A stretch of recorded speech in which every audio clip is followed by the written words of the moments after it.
I'm Zim, and you're listening to the Helpful Photographer Podcast in collaboration with New York City Photo Safari. To register for a safari, please visit NewYorkCityPhotosafari.com. The question I get probably more often than the one about whether or not you should buy a full-frame camera is how to shoot night photography. And my first answer is always, there's no easy answer. Unfortunately, for the most part, night photography requires an understanding of the f-stop shutter speed and ISO relationship, which I will not get into here. Today, I want to talk about the other things that photographers tend to forget that also cause problems. First is a stable tripod. Of course, most of you already know that you'll need a tripod, but many people tend to buy travel tripods or lightweight tripods.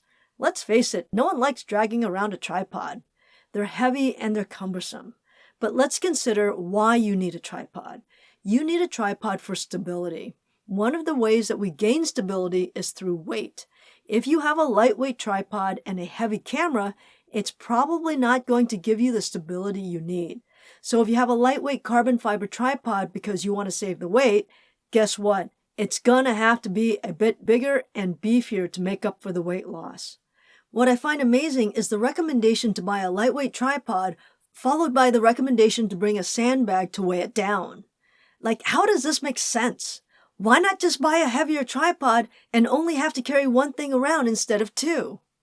Another recommendation I've heard is to hang your camera bag from the bottom of the center column.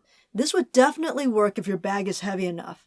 Unfortunately, in my experience, most of the contents of my bag tend to be the camera and the lens, which is now sitting on top of the tripod.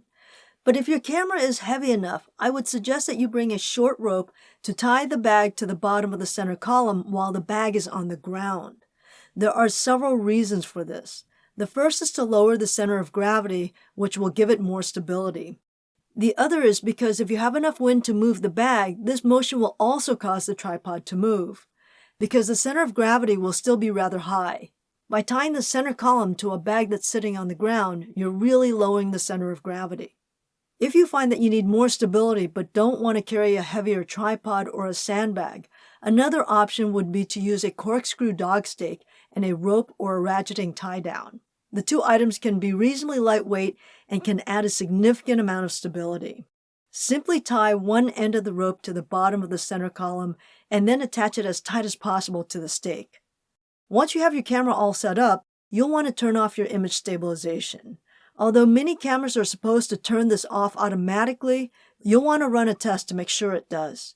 If your images seem like they have motion and you know your tripod is totally locked down, it's likely the stabilization. So do one with it turned on and one with it turned off and see what happens. Another thing to check would be your mirror lockup. Depending on how long your exposure is, the movement of a mirror in a DSLR may cause some motion blur. A quick and easy way to make sure that your mirror is locked up is to simply shoot in live view. Obviously, if you're shooting mirrorless, you don't need to worry about this at all, because there's no mirror.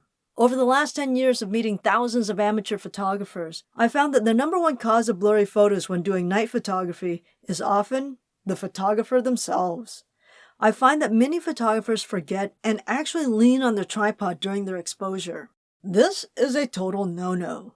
Another thing that photographers do is they either forget or don't own a remote shutter release. And rather than gently pushing the shutter, they push it like they normally do. And this action alone is enough to move the camera and cause blurry images. So gently push the button or use a remote shutter release. That's it for today. If you enjoyed this podcast, please give it a like on iTunes or wherever you listen to your podcast. Until next time, keep on shooting.